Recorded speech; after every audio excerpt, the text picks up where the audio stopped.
नमस्कार साथियों, मैं मोहित शर्मा आप सभी का अभ्युदय आईएएस क्लासेस में हार्दिक स्वागत करता हूं। जैसा कि आपको पता है कि हम यहां पे प्रीवियस ईयर के जो सी सेट का पेपर है उसके मेंटल एबिलिटी और एप्टीट्यूड के सवालों को हल कर रहे हैं और ये देख रहे हैं कि उन सवालों को हम यहाँ पे कितने बेहतर तरीके से हल कर सकते हैं। तो आज हम 2013 के पेपर को हल करेंगे और जानेंगे कि वो सवाल का लेवल क्या था और उनको हम कितने बेहतर तरीके से यहाँ पे हल कर सकते हैं। तो आइए क्लास शुरुआत करते हैं। चलिए पहला सवाल देखते हैं कि क्या है आज। पहला सवाल पढ़िए। 45 विद्यार्थियों की एक कक्षा में एक बालक का 20वां नंबर है। बहुत अच्छी बात है। टोटल तो बच्चे हैं भैया 45, ठीक है, और उसका स्थान है कौन सा, 20वां। तो मुझे बताइए, मान लीजिए ये बच्चों की पूरी है, ठीक है, उसका स्थान क्या बोल रहा है, एक बालक का 20वां नंबर है। तो ये जो खड़ा है ना, ये 20वें नंबर खड़ा है, मतलब इससे आगे 19 लोग हैं और टोटल कितने हैं, 45। तो यहाँ से इसका स्थान कितना हो जाएगा, तो आप बोलेंगे सर 45 माइनस 20 प्लस 1, ठीक है। तो 45 में से 20 गए तो कितने बचे, 25 प्लस 1 मतलब 26, ठीक है। नीचे से इसका स्थान 26वां है, ठीक है। अब क्या बोल रहा है, जब दो और बालक आ गए तो पहले बालक कितने थे, 45, अब दो और आ गए तो कुल कितने हो गए, 47। तो वह एक स्थान नीचे हो जाता है। पहले उसका स्थान क्या था, 20वां, अब उसका स्थान हो गया 21वां, ठीक है। कब हुआ 21वां स्थान उसका, जब टोटल बच्चों की संख्या 47 हो गई और उसका स्थान अब कितना हो गया। अब आप बोलेंगे सर उसका स्थान ऊपर से तो हो गया 21वां, ठीक है, तो नीचे से कितना हो जाएगा, तो कुछ नहीं करना है सर, हमको तो कुछ करना ही नहीं है सर, 47 माइनस 21 कर देंगे। तो आप बोलेंगे सर कितना है, 7 में से 1 गया 6 और 4 में से 2 गया तो 2 और प्लस 1 कर देंगे, ठीक है। तो 27वां उसका स्थान आ जाएगा। तो इसका उत्तर कितना हो जाएगा, 27वां। अब आप बोलेंगे सर कैसे, तो आप मुझे बताइए, वो 2 बार काउंट हो रहा है ना यहाँ पे, ये 2 बार काउंट हो रहा है। देखिए यहाँ से देख रहा हूँ तब 21वां आ रहा है, यहाँ से देखूंगा तो उसके पीछे कितने लोग मिलेंगे मुझे, 26 लोग मिल रहे हैं। तो उसका स्थान बताने के लिए मुझे पोजीशन तो उसकी एक ऐड करनी पड़ेगी ना, तभी तो मेरा 27 आएगा यहाँ पे। तो 27 आंसर है। चलिए नेक्स्ट सवाल पढ़ते हैं। क्या कहता है कि 8 किलोमीटर प्रति घंटे की चाल से दौड़ते हुए चोर का पीछा 10 किलोमीटर घंटे की चाल से दौड़ता हुआ पुलिस वाला कर रहा है। यदि चोर पुलिस वाले से 100 मीटर आगे है तो चोर को पकड़ने में पुलिस वाले का कितना समय लगेगा। बहुत ही आसान सवाल, बहुत ही आसान सवाल, कुछ नहीं करना है। मान लीजिए ये हमारे पुलिस है और ये चोर है, इन दोनों की दूरी क्या बोली है, 100 मीटर की दूरी है दोनों के बीच में। अब पुलिस वाला दौड़ रहा है 10 किलोमीटर प्रति घंटे की रफ्तार से और चोर दौड़ रहा है 8 किलोमीटर प्रति घंटे की रफ्तार से। तो मुझे बताइए, पुलिस भी इस तरफ दौड़ रही है और चोर भी इस तरफ दौड़ रहा है, तो रिलेटिव स्पीड क्या हो जाएगी, 10 माइनस 8 मतलब 2 किलोमीटर पर आवर आ जाएगी स्पीड। तो ठीक है, डिस्टेंस कितनी तरह की है, 100 मीटर। अब टाइम पूछा है तो आपको पता है कि distance equal to speed into time. तो डिस्टेंस हमको पता है 100 मीटर, टाइम हमारा दिया है 2 किलोमीटर पर आवर। कितना दिया है, 2 किलोमीटर पर आवर। अब मुझे बताइए, इसको मैं अगर पहले किलोमीटर पर आवर को मीटर पर सेकंड में कन्वर्ट कर लूँ तो 5/18 से गुणा कर दूंगा तो सेकंड में समय आ जाएगा मेरा। तो हाँ सर बिल्कुल आ जाएगा। तो सर ये तो हो गया 20 और ये हो गया 10, तो टोटल सर समय जो आएगा ना सर समय तो मेरा 180 सेकंड आ गया सर। कितना आ गया, 180 सेकंड आ गया। अब मुझे पता है सर 1 मिनट के अंदर 60 सेकंड होते हैं, तो मिनट में आने के लिए इसको मैं क्या करूँगा, 60 से डिवाइड कर दूंगा सर, 3 मिनट आ जाएंगे उत्तर। आसान सवाल था ना, तो इसका उत्तर कितना आ जाएगा, 3 मिनट। नेक्स्ट सवाल करते हैं। चलिए, कोई रेलगाड़ी किसी औसत चाल से 63 किलोमीटर दूरी तक चलती है और तब अपनी प्रारंभिक चाल से 6 किलोमीटर अधिक की औसत चाल से 72 किलोमीटर दूरी तय करती है। यदि उसे पूरी यात्रा संपन्न करने में 3 घंटे लगते हैं तो रेलगाड़ी की प्रारंभिक चाल किलोमीटर घंटे में क्या है? समय और दूरी का सवाल है और बहुत ही आसान सवाल है, बेसिक से करेंगे, ठीक है। इसमें अपन ज़्यादा गणित नहीं लगाएंगे अपनी। तो मुझे बताइए T1 प्लस T2 हमको क्या बोला है? 3 आवर्स, यही बोला है। तो हमको T1 निकालना है और ऐसे ही हमको T2 निकालना पड़ेगा। तो T1 के लिए क्या करेंगे हम, मुझे बताइए। अगर मैंने मान ली उसकी प्रारंभिक औसत चाल, मतलब स्पीड 1 मान ली मैंने x, और उसने क्या बोला है कि अब वो अपनी प्रारंभिक चाल से 6 किलोमीटर प्रति घंटे की रफ्तार से अधिक चलता है, तो x प्लस 6 हो जाएगी। और डिस्टेंस इसमें है इसकी 63 किलोमीटर और इसमें डिस्टेंस है इसकी 72 किलोमीटर। अब मुझे बताइए आप, ठीक है, आप मुझे सिखाइए, आप मुझे बताइए कि ये कैसे। तो आप सब मुझे बताइए कि क्या हमने पढ़ा है डिस्टेंस का फॉर्मूला? सर ऐसे होता है ना, आप सब ने पढ़ा है और मैंने भी पढ़ा है, तो इसलिए तो मैं आपको बता रहा हूँ, ठीक है। कहाँ चल जाता है ये कर्सर, कभी कभी तो गायब ही हो जाता है। आ गया घूम घुमा कर, इसको भी बहुत घूमने का शौक है, तो है ना। अब देखिए T1 है, तो T1 क्या होगा सर? D1 अपॉन S1 होगा सर, और T2 जो होगा ना सर D2 अपॉन S2 होगा। बहुत अच्छी बात है। तो सर D1 कितना हो जाएगा सर? D1 तो हो जाएगा 63 अपॉन x और T2 हो जाएगा sir 72 upon x plus 6। Sir इसको सॉल्व करेंगे सर। अब सर देखिए sir 63 upon x plus 72 upon x plus 6 that is equal to 3 hours, ये आना चाहिए। अब इसको आप सॉल्व करेंगे, तो अब सॉल्व मत करिएगा इसको, ठीक है। इसमें आप इन वैल्यूज़ को पुट करके देखिएगा, 24, 33, 42, 66, और किस में हमारा 3 उत्तर आ रहा है, किस में हमारा 3 आंसर आ रहा है, वो हमारा ऑप्शन सही हो जाएगा। अगर आप इसको सॉल्व करने बैठेंगे ना तो ये क्वाड्रेटिक इक्वेशन बन जाएगी, द्विघात समीकरण बन जाएगी, और वहाँ पे एग्जाम में इतना समय मिलता नहीं है कि हम इसको सॉल्व कर पाएँ कि इसमें रूट्स क्या क्या हो जाएंगे इसके, ठीक है। तो आप ऑप्शन से सॉल्व करिएगा और इसका उत्तर आपको मिल जाएगा। चलिए नेक्स्ट सवाल करते हैं।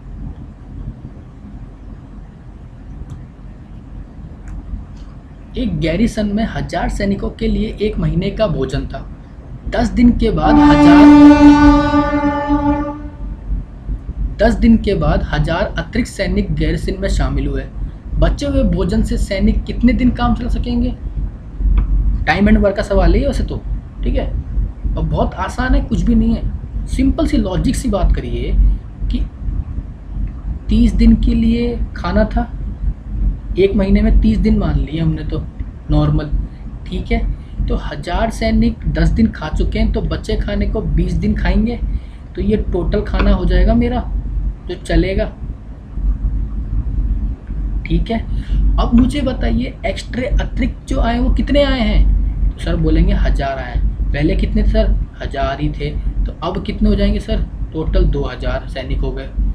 अब जो टोटल 2000 सैनिक हैं वो कितने दिन खाना खाएंगे? वो x मान लीजिए, और टोटल खाना कितना है सर? 20,000 है ना, अभी निकाला हमने सर यहाँ पे कि अगर मान लीजिए वो अतिरिक्त सैनिक नहीं आते हैं तो वो खाना कितने दिन चल जाएगा, मतलब कितना टोटल हो जाएगा वो काम।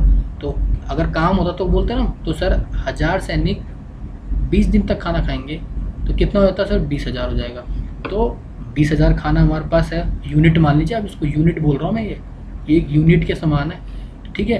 तो x कितने हो जाएंगे? तो 20,000 अपॉन 2000 कर दीजिए, ठीक है।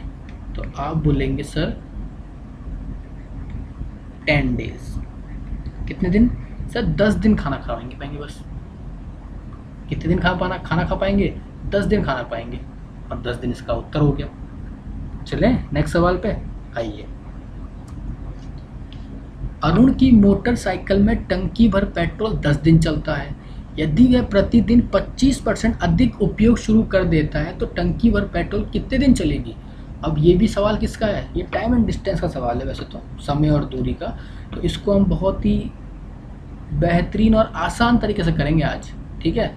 देखिए क्या बोलता है, मान लीजिए इनिशियल अरुण जो है ना 100 किलोमीटर जाता था, अब 100 का 25% बढ़ा दिया उसने, तो कितना हो गया 125। ठीक है, ये डिस्टेंस 1, ये डिस्टेंस 2, तो मान लीजिए इसका अनुपात कितना आ गया, 4:5 आ गया। आ गया। अब मुझे बताइए, जब डिस्टेंस आ गई तो टाइम का रेशियो भी आ जाएगा, उल्टा हो जाता है, इसका रिवर्स हो जाता है, हमको पता है ये चीज़ बिल्कुल सही है। अब देखिए, सवाल के हिसाब से तो 10 दिन हो रहे थे और मेरे हिसाब से तो 5 ही दिन हुए, तो 5 की वैल्यू 10 है तो 4 की वैल्यू कितनी हो जाएगी, 8 दिन। Simple answer 8 days. तो इसका उत्तर कितना हो जाएगा, ऑप्शन डी, 8 डेज। है ना आसान सवाल। अब ये पढ़िए, क्या बोल रहा है कि एक व्यक्ति 6 घंटों में किसी दूरी को एक तरफ से पैदल चलकर और दूसरी तरफ से गाड़ी में वापस तय करता है। बहुत ही बढ़िया, बहुत ही बढ़िया। कहाँ गया मेरा कर्सर, ये आ गया, मेरा कर्सर भी आ गया। ये है व्यक्ति, थोड़ा लाइन गड़बड़ होगी, ये ए पॉइंट है और ये बी पॉइंट है। जाते वक्त वो पैदल जाता है, उसको मैंने डब्ल्यू से डिनोट कर दिया आपके लिए, और आते वक्त वो कार से आता है, तो वो कार से आ रहा है, तो W प्लस कार। ठीक है, एक व्यक्ति 6 घंटे में किसी दूरी को एक तरफ से पैदल चलकर और दूसरी तरफ से गाड़ी में वापस तय कर लेता है। कितने घंटे में, 6 घंटे लग गए उसको, और वह उसी दूरी को दोनों तरफ से पैदल चलकर, अब यहाँ से ही पैदल और यहाँ से ही पैदल, कितने 10 घंटे में। तो एक तरफ जाएगा तो कितने घंटे लगेंगे, कितने घंटे, 5 घंटे। अगर पैदल पैदल जाएगा तो 5 घंटे लग रहे हैं। ठीक है, अब वो बोल रहा है दोनों तरफ गाड़ी चलाकर उसी दूरी को तय करने में, तो मुझे बताइए, हमको पता है W plus C equal to 6 है, तो C की वैल्यू कितनी आ जाएगी, 1 आवर आ जाएगी। मतलब क्या है इसका, कि कार एक तरफ जाने में 1 घंटा लेगी, तो दोनों तरफ जाने में कितना घंटा लेगी, 1 घंटा इस तरफ और 1 घंटा इस तरफ, तो टोटल कितना हो जाएगा, 2 घंटे। सिंपल। तो इसका उत्तर कितना हो जाएगा, ए ऑप्शन, 2 घंटा। नेक्स्ट सवाल करते हैं। ये सवाल पढ़िए, क्या बोल रहा है कि एक माली के पास 1000 पौधे हैं। ठीक है सर, टोटल कितने हैं सर हमारे पास, 1000 पौधे हैं। वह इन पौधों को इस प्रकार लगाना चाहता है कि जिससे पंक्तियों और स्तंभों की संख्या समान हो, मतलब रोज और कॉलम इक्वल हो। क्या बोल रहा है, रोज और कॉलम्स जो हो इक्वल हो, तो इसके लिए उसको कम से कम कितने और अधिक पौधों की आवश्यकता है। मतलब अभी उसको, उसके पास तो 1000 हैं और उसको कितने पौधों की आवश्यकता है, मतलब x निकालना है हमको। तो मुझे बताइए, अगर मान लीजिए मैं सवाल की बात ना करूं, तो मैं कह रहा हूं कि मेरे पास ये 3 रोज हैं और मुझे 3 ही कॉलम में पौधे लगाने हैं। ठीक है, तो समान चाहिए मुझे, तो मुझे x इंटू एक्स चाहिए, मतलब x number of rows into x number of columns equal to total plants हो जाएंगे मेरे पास, या टोटल पौधे बोल लो आप लोग, x स्क्वायर हो जाएगा। ठीक है, तो x की वैल्यू क्या हो जाएगी, under root of total plants. ये बात आपको यहाँ पे समझ में आई होगी। अब आप देखिए कि यहाँ पे अगर मैं ऑप्शन के साथ जाऊँ, किसके साथ जाऊँ, ऑप्शन के साथ जाऊँ, तो ऑप्शन में मेरे पास 1000 सवाल हैं, सॉरी 1000 पौधे हैं, और 14 में जोड़ देता हूँ तो 1014 पौधे हो जाएंगे। और 1014 को अगर मैं अंडर रूट में रखूँ तो वो किसी का बनता ही नहीं है स्क्वायर, किसी का स्क्वायर रूट होता ही नहीं है। तो पहला ऑप्शन तो गलत हो गया भाई, क्या हो गया, गलत हो गया सर। ठीक है, अब बी की बात करते हैं। बी ऑप्शन लिया तो सर 1000 में 24 जोड़ा तो 1024 आ गया, और सर मुझे याद आ गया कि 1024 को जब मैंने अंडर रूट किया ना, तो सर ये 32 का स्क्वायर निकला। तो मतलब मुझे 32 तो रोज लगानी पड़ेंगी और 32 ही कॉलम, तब जाके मेरा 1024 आ जाएगा सर। तो मुझे कितने अतिरिक्त पौधों की ज़रूरत है? तो सर आप बोलेंगे सर 24 अतिरिक्त पौधों की ज़रूरत है, जिससे समान रोज़ों समान कॉलम हो जाए। समझ में आया ना? चलिए नेक्स्ट सवाल करते हैं। फिर ये पढ़ लीजिए अब। किसी विद्यालय के विद्यार्थियों के समग्र शैक्षिक निष्प्रदान हेतु 700 की राशि में 7 नगद पुरस्कार प्रदान किए जाने हैं। 700 की राशि और 7 लोगों को देने हैं नगद पुरस्कार। यदि प्रत्येक पुरस्कार उसको पिछले पुरस्कार से 20 कम है तो पुरस्कार का न्यूनतम मूल्य क्या है? बहुत ही बढ़िया। मान लीजिए पहले व्यक्ति को मैंने x दिया तो दूसरे को मैंने x + 20 दे दिया। समझते जाइए मैं कैसे कैसे बता रहा हूँ आपको। ये प्लस का साइन नहीं आएगा, सॉरी, कॉमा लगाएंगे। तीसरे को मैंने x + 40 दिया, पांचवे को मैंने x + 60 दिया, फिर मैंने x + 80 दिया और x + 100 दिए। तो कुल कितने हो गए? 1 2 3 4 5 6 और सातवें को मैंने 1 + x + 120 दिया। ठीक है, तो हो गया ना कि पहले वाले को मैंने x दिए, फिर उससे 20 ज़्यादा दे दिए, 20 ज़्यादा दे दिए, फिर 20 ज़्यादा दे दिए, फिर 20, फिर 20, फिर 20। तो अगर आप इसको उल्टा पढ़ लें तो 20 कम कम हो जाएंगे। ठीक है, बहुत बढ़िया। अब मुझे बताइए 700 मेरे पास है, अगर मैं इसका एवरेज निकाल दूं तो आप बोलेंगे सर 100 आएगा। क्या आएगा? 100 आएगा सर। अब आप इधर भी तो देखिए, ये हमारे पास कितने लोग हैं? पहले वाले को मैंने x दिया, इसको मैंने x + 20 दिया, इसको मैंने x + 40, इसको x + 60, इसको x + 80, इसको x + 100 और इसको x + 120। तो इसका एवरेज कितना निकलेगा? तो मुझे बताइए, एवरेज निकालना है तो ये 3 तो यहाँ है, 3 यहाँ है, तो इसका एवरेज कितना आ जाएगा? x + 60 आ जाएगा। ठीक है, तो x + 60 की वैल्यू कितनी है? आप बोलेंगे सर 100 है, तो x की वैल्यू कितनी आ जाएगी सर? 40 आ जाएगी। सिंपल, कुछ ज़्यादा दिमाग लगाना ही नहीं, बस एवरेज का दिमाग लगाया और सवाल कर दिया छोटा सा, है ना? बढ़िया। चलिए ये सवाल पढ़िए। किसी पद के लिए 120 आवेदकों में से 70 पुरुष हैं। बहुत बढ़िया। 120 टोटल हैं, जिसमें से 70 तो मेरे पास मेल हैं और 50 मेरे पास फीमेल हो जाएंगी, और 80 के पास ड्राइविंग लाइसेंस है। तो टोटल ड्राइविंग लाइसेंस कितने हो जाएंगे? 80। अब वो बोल रहा है कि ड्राइविंग लाइसेंस धारी पुरुषों की अधिकतम और न्यूनतम संख्या के बीच का अनुपात क्या है। ठीक है, तो वो बोल रहा है मैक्सिमम और मिनिमम पुरुषों के जो है ना ड्राइविंग लाइसेंस धारी, उनकी बतानी है। अब मुझे बताइए टोटल कितने हैं ड्राइविंग लाइसेंस? आप बोलेंगे सर 80 हैं सर। तो आप मुझे बताइए टोटल ड्राइविंग लाइसेंस कितने हैं? 80 हैं सर।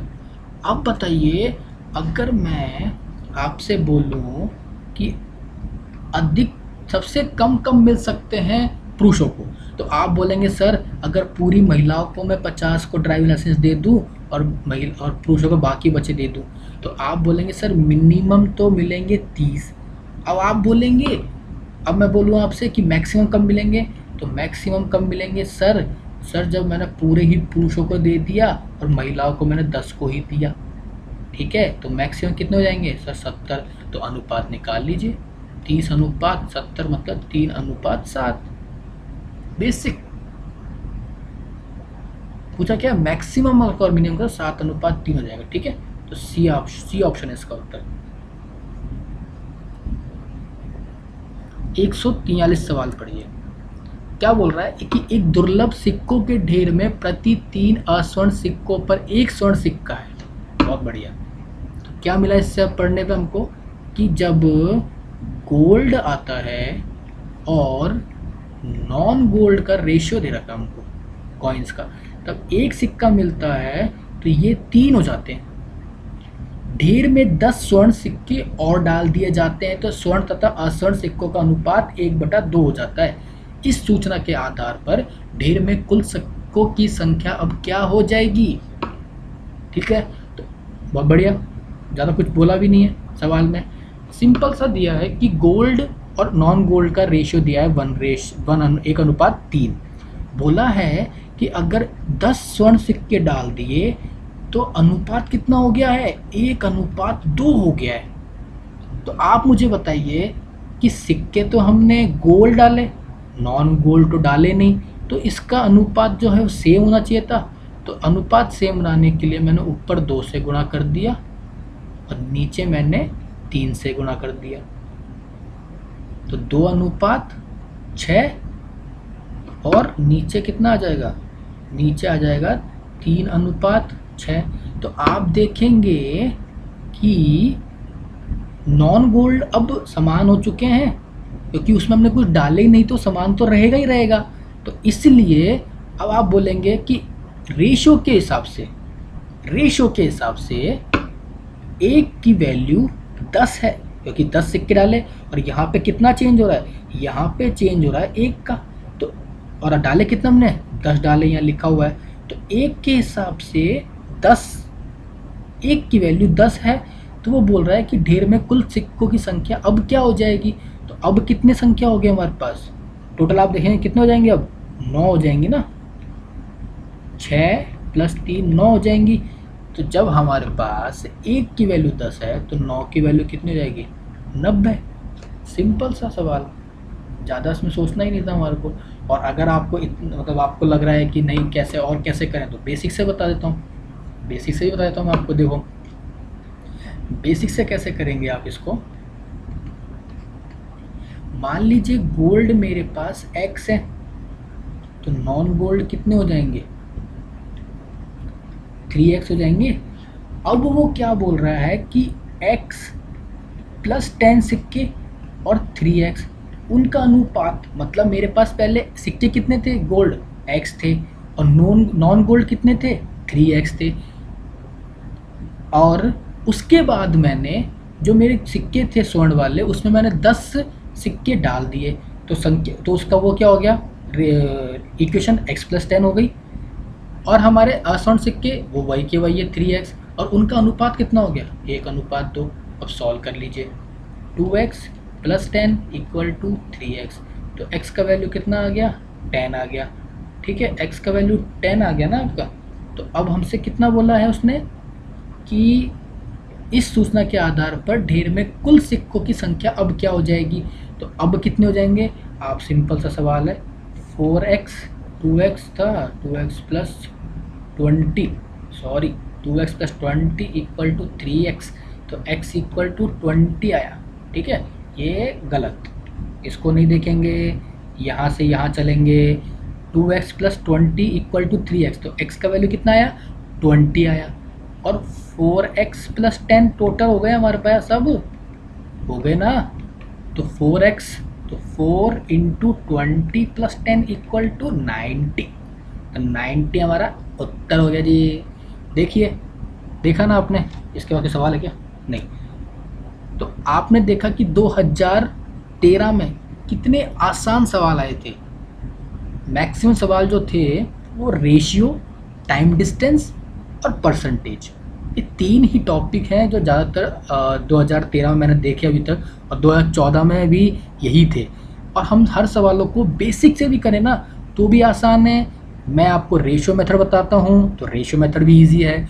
कोई टीचर हैं वो अच्छा और मेथड बताते हैं तो उनसे भी सीखिए। हमको तो एग्ज़ाम में कम समय में सवाल को हल करने की पूर्ण रूप से कोशिश करनी है बस। ठीक है, तो आप तो बस ये ध्यान रखिए कि आप इन सवालों को कितनी जल्दी और कैसे इनको हल कर सकते हैं, और पूरी एक्यूरेसी के साथ आपको हल करना है। आपको ये नहीं कि हम सवाल तो जल्दी कर रहे हैं और हमारे सवाल गलत हो रहे हैं, ये मत करिएगा। और मैं आपको यही बोलूँगा कि आप प्रीवियस ईयर का सवाल करके जाइए, इस बार आपको पूर्ण रूप से सफलता मिलेगी। ठीक है, तो ठीक है, आपको वीडियो पसंद आए तो लाइक करिए और कमेंट करिए। कमेंट में बताइए कि आपको सवाल, आपको जो पढ़ाने का तरीका है वो अच्छा लग रहा है कि नहीं लग रहा है।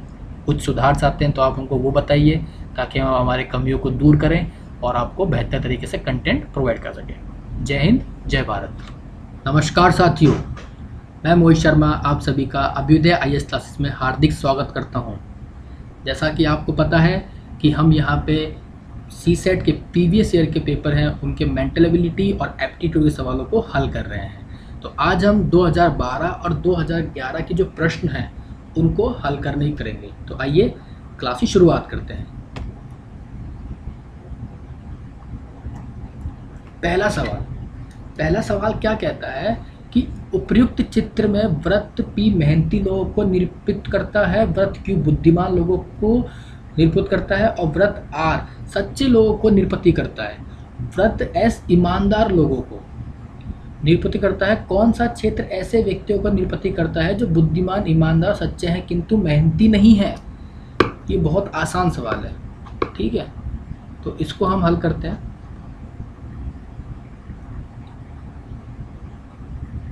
ये तो हुआ हमारा क्या, P लोग जो मेहनती हैं, ठीक है। और ये जो लोग हुए ना Q वाले, ये बुद्धिमान है, ठीक है भैया। अब आप देखिए कि ये जो लोग हैं कौन, R लोग, वो कौन है, सच्चे, ईमानदार, ठीक, सॉरी सच्चे, नॉट ईमानदार, सॉरी। और ये जो लोग हैं ये कौन है, ये ईमानदार है, ओके। और सवाल में ये 10 दे रखा है, ये 11 दे रखा है, ये 1 है, ये 2 है, ये हमको 7 दे रखा है, ठीक है, ये 6 दे रखा है, ये 8, ये 9, ये 4, ये 5 और ये 3। तो उसने हमसे पूछा है कि ऐसे व्यक्तियों को निरूपित करता है जो बुद्धिमान, ईमानदार और सच्चे हैं किंतु मेहनती नहीं है। क्या बोला, मेहनती लोगों को नहीं बताना है हमको, ठीक है, सॉरी। तो आप मुझे बताइए ये 10 जो है ना ये कौन है? आप इस सर्कल को देखिए, सिर्फ इस सर्कल को देखिए। ये सर्कल, ये जो है ना ये मेहनती लोग का है। तो इसको तो मैं ऐसे ही हटा देता हूँ, ये हटा दिया मैंने, ठीक है। कलर दूसरा डिफरेंट यूज कर लेते हैं अभी। ये इस पार्ट को मैंने हटा दिया, इस पार्ट को हटा दिया मैंने। अब आप देखिए कि ये जो पार्ट बचा, ये बुद्धि वाला, ये ईमानदार वाला, सच्चे वाला, हमको यही चाहिए थे तीनों वाले। पर ये जो पार्ट है, सिर्फ ये पार्ट क्या होता है, जो ओनली बुद्धिमान है, क्या, ओनली बुद्धिमान, केवल बुद्धिमान है। ये पार्ट क्या बता रहा है, जो ईमानदार भी है और जो बुद्धिमान भी है। आप समझिए बात को, क्या बोल रहा है, जो ईमानदार भी है और जो बुद्धिमान भी है। और ये क्या बता रहा है, ये बता रहा है जो केवल ईमानदार हैं।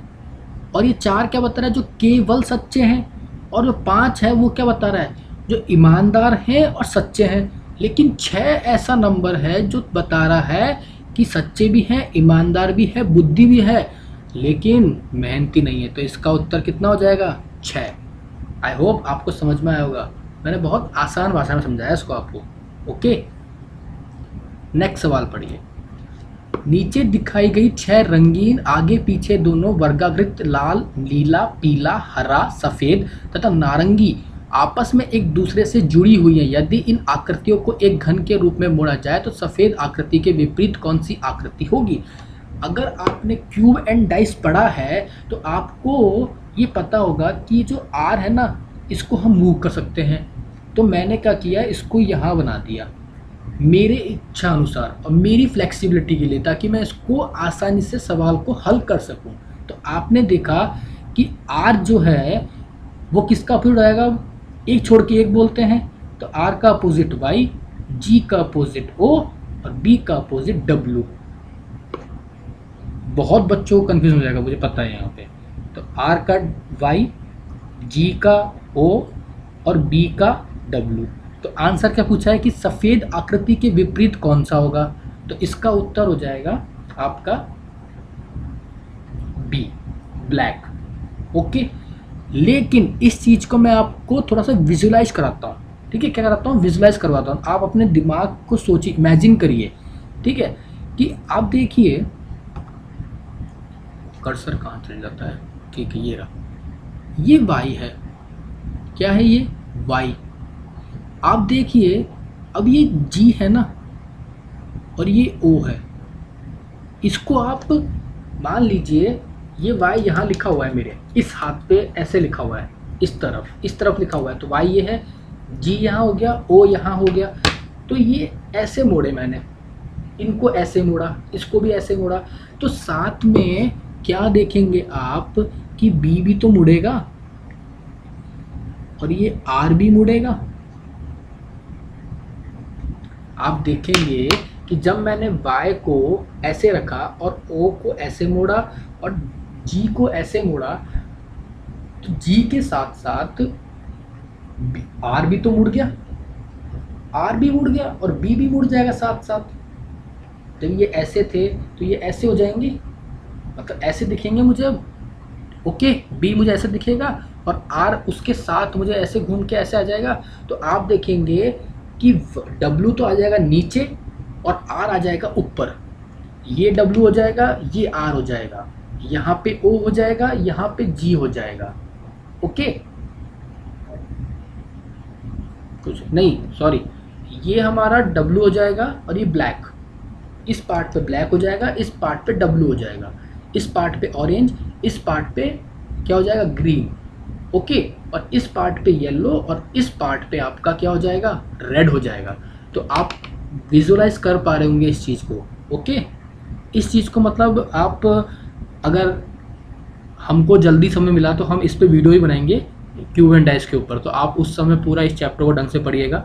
लेकिन अभी मैंने आपको विजुलाइज करवा दिया कि आप इसको ऐसे मोड़ेंगे तो ये जी और ओ ऐसे आ जाएंगे, वी ऐसे आएगा, तो वी जब ऐसे आएगा तो हमने जी को ऐसे मोड़ा तो बी भी तो घूम के आएगा, बी घूम के आएगा ऐसे, और वो तो ऐसे मुड़ जाएगा, उसको हम ऐसे बंद कर देंगे और आर ऐसे बन जाएगा, और ये आर हमारे सामने आ गया वाई और इसके आर के। तो आप समझ रहे होंगे इस चीज़ को मैं क्या बताना चाह रहा हूँ आपको यहाँ पे। नेक्स्ट सवाल पढ़ते हैं। 3 व्यक्ति एक साथ टहलना आरंभ करते हैं तथा उनके कदमों के माप क्रमश 40 सेंटीमीटर, 42 सेंटीमीटर तथा 45 सेंटीमीटर है। प्रत्येक कितनी न्यूनतम दूरी तक चले ताकि प्रत्येक व्यक्ति समान दूरी को घूम चढ़नों पर पूरा कर ले। बहुत आसान, इस ऐसे सवाल हमने पिछले वीडियो में भी करे हैं जिसमें हम एलसीएम निकालते हैं। तो आपको कुछ नहीं करना है, आपको 40 का, 42 का और 45 का आपको क्या लेना है, एलसीएम। तो सबसे मैंने पहले 40 और 45 रेशियो में बना लिए, तो ये 8 और 9, एक तरफ किसी भी एक से इसको, मतलब अगर आप इसको 9 से गुणा कर लीजिए या फिर 8 से गुणा कर लीजिए, इसका एलसीएम सेम आएगा। तो मैंने 9 से गुणा किया तो 9 चौक 36 तो 360। फिर आप 45 को कर लीजिए, सॉरी आप 42 को ले आइए, अब 42 को लिया है, अब रेशियो बनाइए। तो आपने पढ़ा है कितना, इसको काटेंगे, किससे काटेंगे बताइए आप, मैं तो 3 से काट दिया, ठीक है। फिर मैंने इसको 2 से काट दिया, ओके, ये हो गया। अब 60 और 7 आया, तो अब मुझे बताइए आप कि इसका एलसीएम क्या होगा। तो 360 को आप 7 से गुणा कर लीजिए, कितना आ जाएगा, 7 6 या 42, हसल गई 4, 7 3 या 21, 21 और 4 25 और इतना आ गया। अब मुझे बताइए ये कितना आया, ये सेंटीमीटर आया, और हमारे सवाल में क्या रखा, 25 मीटर, 20 सेंटीमीटर, 50 मीटर, 40 सेंटीमीटर। तो ऑप्शन में 50 75 100 है, तो ये दूर दूर तक नहीं है।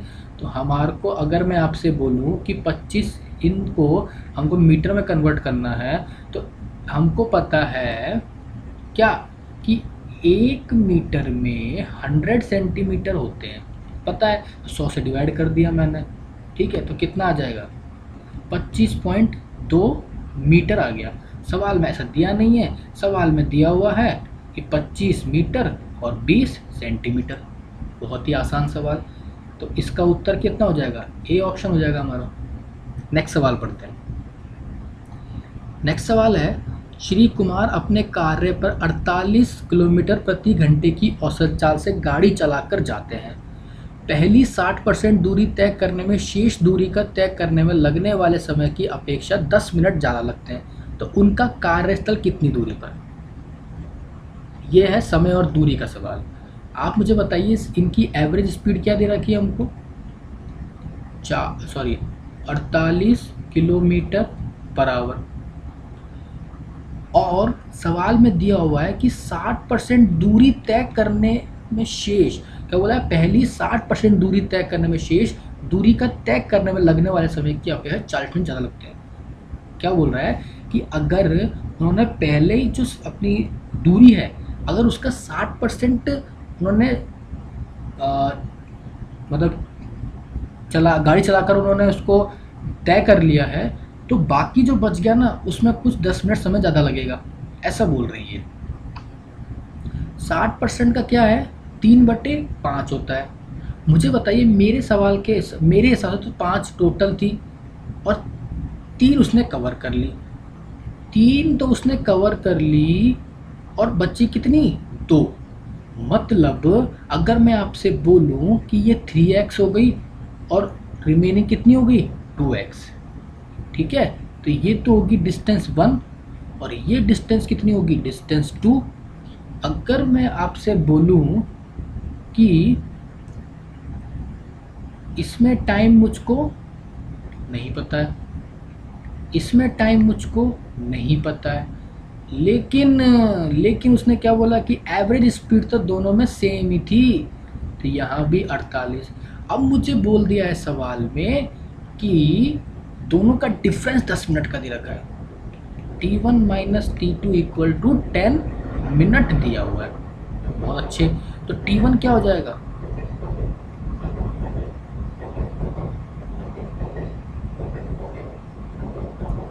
(3x/48) minus 2x/48। अब ये 48 किलोमीटर पर आवर में है, तो इसको भी मुझे 10 मिनट को आवर में कन्वर्ट करना पड़ेगा, तो 60 से भाग दे दूंगा। ठीक है, तो कितना आ जाएगा? x/48 10/60। ठीक है, 12 4 जा 48, 12 5 जा 60,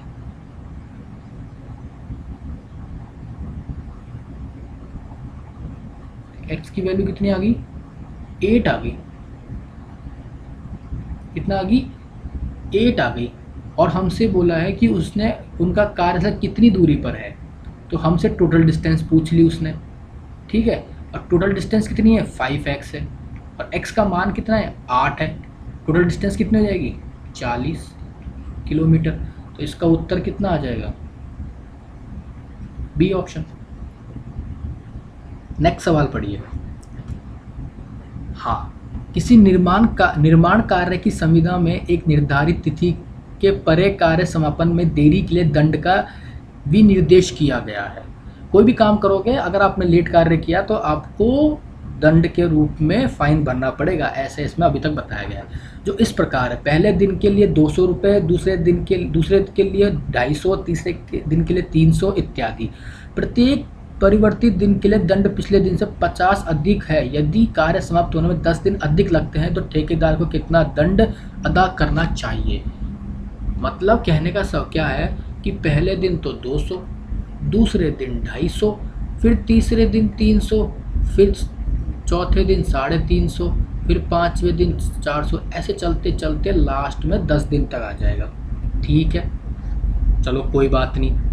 अब मुझे बताइए कि आपने अगर पढ़ा है एपी अर्थमेटिक प्रोग्रेशन, तो आप बोलेंगे सर ये 200, ये 250, ये 300, दोनों का डिफरेंस कितना है सर? सर 50 है। डी का वैल्यू 50, सर ए का वैल्यू 200, सर एन का वैल्यू 10 है, क्योंकि क्या बोला है 10 दिन तक। तो सर हमने सम पढ़ा है,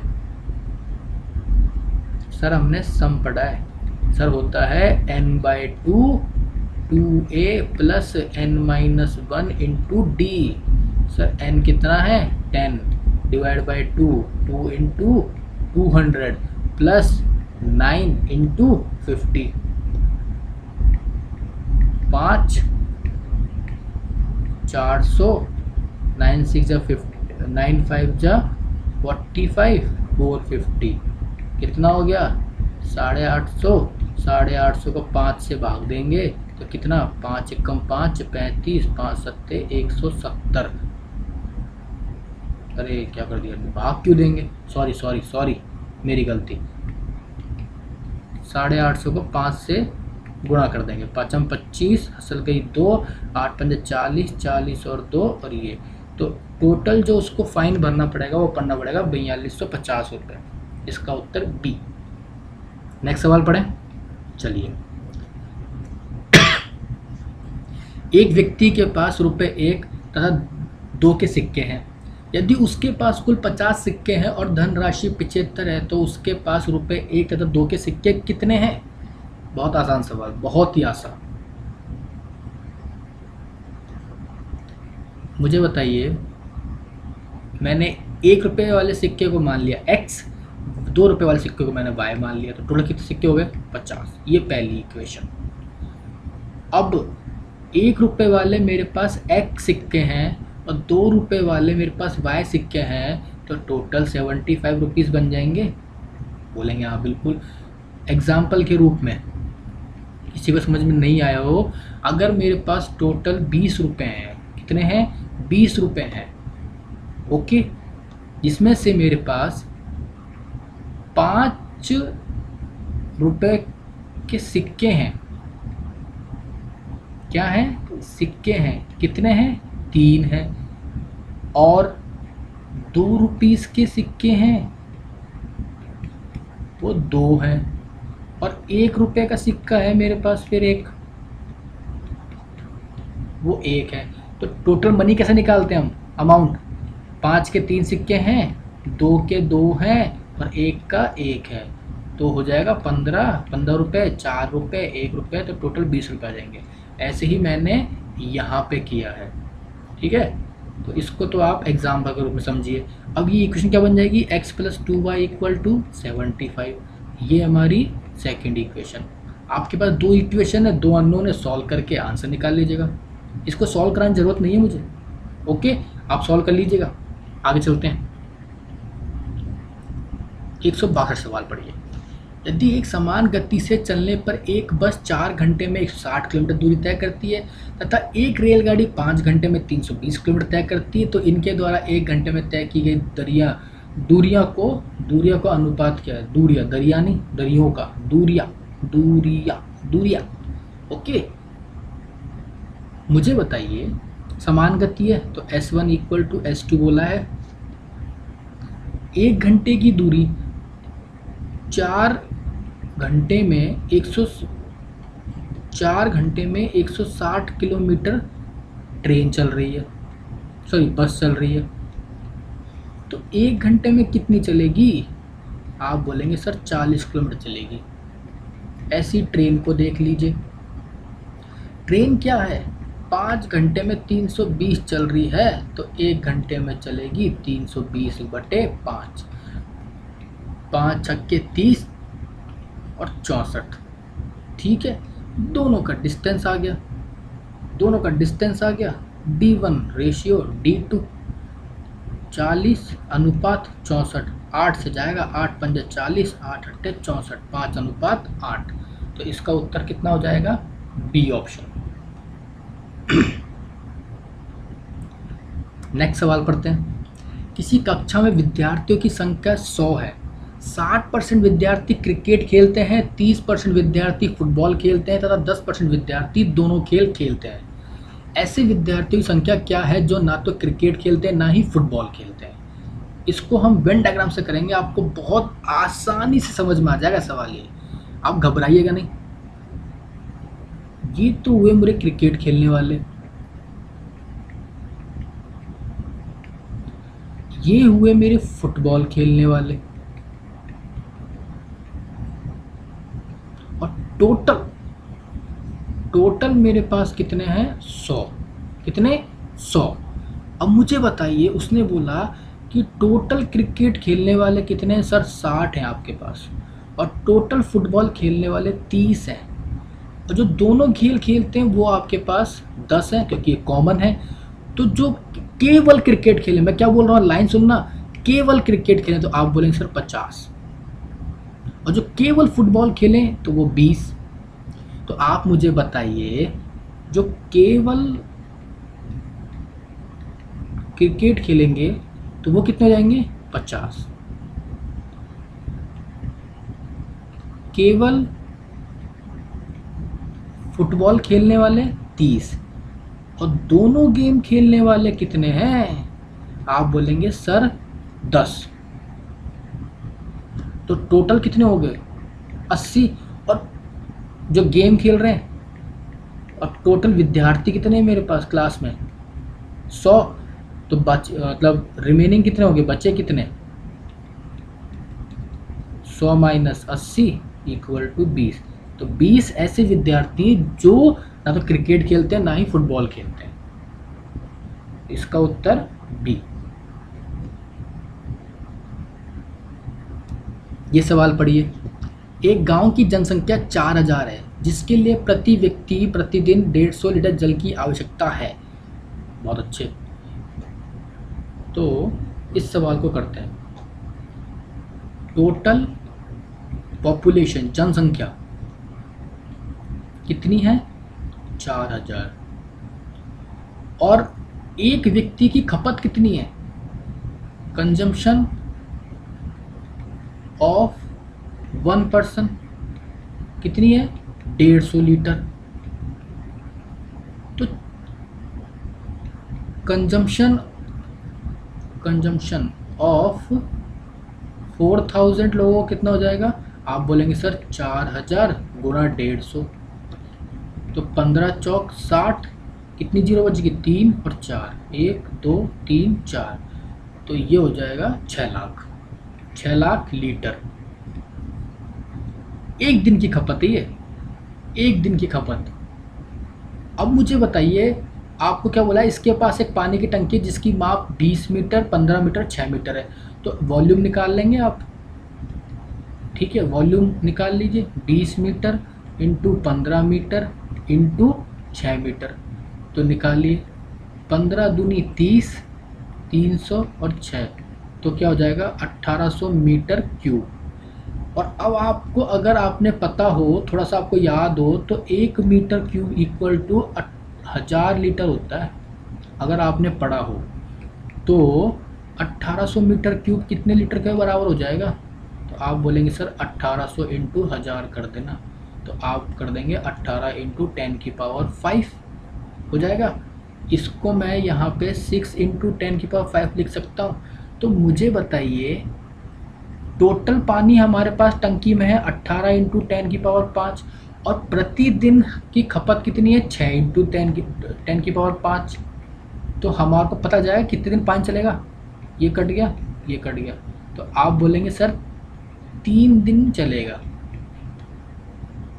आप बोलेंगे सर 3 डेज चलेगा हमारा पानी। तो इसका उत्तर कितना है? 3 दिनों में। उत्तर बी। नेक्स्ट सवाल करते हैं। अपने प्रथम 3 परीक्षणों में किसी छात्रा का औसत प्राप्तांक n अंक है। मतलब ये पहला, ये दूसरा टेस्ट और ये तीसरा टेस्ट, इनका औसत क्या बोला है? 1 + 2 + 3। सॉरी, ऐसे नहीं बोल, इसको ऐसे नहीं करेंगे। इसको बोल देंगे A वाला टेस्ट, फिर B टेस्ट और फिर C टेस्ट। तो उसके औसत अंक कितने आए? n आए। तो टोटल कितने हो गए इसके? 3n हो गए। अब वो बोल रहा है कि पिछले औसत, यदि वह अपने चौथे परीक्षण में पिछले औसत प्राप्तांक से 20 अंक अधिक प्राप्त करती है, तो फोर्थ वाले में, ठीक है, फोर्थ वाले में उसके जो औसत अंक थे उससे 20 अंक अधिक प्राप्त करती है, तो प्रथम 4 परीक्षणों का औसत प्राप्तांक क्या होगा? तो ऑब्वियस सी बात है, सबका सम कर लो और डिवाइड बाय 4 कर दो। आपको पता है कि A + B + C का सम कितना है हमारे पास? 3n। और फोर्थ वाले का सम n + 20 डिवाइड बाय 4 कितना हो गया? तो आप बोलेंगे सर ये हो गया 4n + 20 डिवाइड बाय 4। तो उत्तर आ जाएगा इसका n + 5। इसका उत्तर क्या है? D option. नेक्स्ट सवाल करते हैं। नेक्स्ट सवाल है, व्यक्तियों के एक समूह में 60% व्यक्ति पुरुष हैं और 30% व्यक्ति विवाहित हैं। यदि पुरुषों को 2/7 भाग विवाहित है तो महिलाओं का कितना भाग अविवाहित है? बहुत आसान सवाल, कुछ गणित लगानी नहीं है ज़्यादा अपन को। टोटल कितने बोले हैं हमारे को? 100 लोग हैं मेरे पास मान लीजिए, जिसमें से मेल कितने हैं? आप बोलेंगे सर 70, तो 100 का 70% कितना होता है? 70 होता है।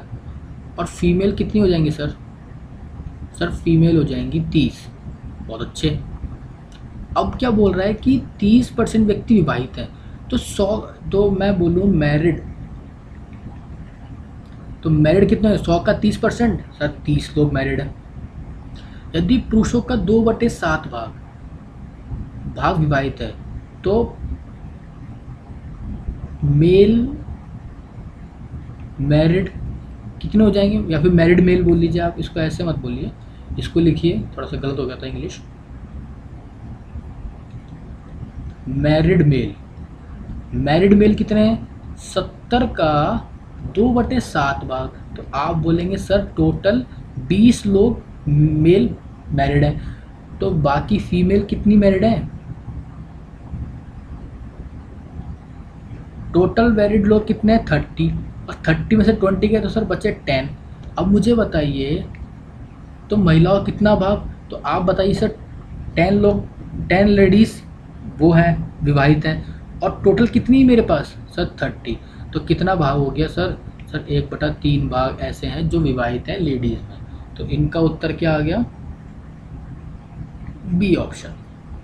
नेक्स्ट सवाल देखते हैं। ओह, सवाल ख़त्म हो गए। तो आपने देखा कि 2012 और 2013 में कितने आसान सवाल आए थे और कितनी आसानी से हमने इन सवालों को हल कर लिया। अगर हमारी प्रैक्टिस हो ना तो इन सवालों को हम मैक्सिमम 10-15 मिनट में हल कर सकते हैं। और कुछ दिन पहले, 2 दिन पहले, 3 दिन पहले एक बच्चे का मैसेज आया कि सर आप थोड़ा सा इंटरेक्शन करिए बच्चों के साथ और थोड़ा बहुत हंसी मजाक करते रहिए।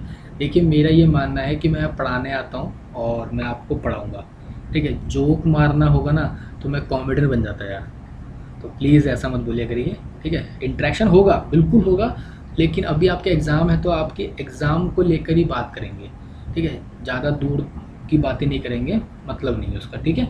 तो आपको अगर वीडियो अच्छा लगा हो तो लाइक करिएगा, कमेंट करिएगा। तो आज्ञा दीजिए। जय हिंद, जय भारत।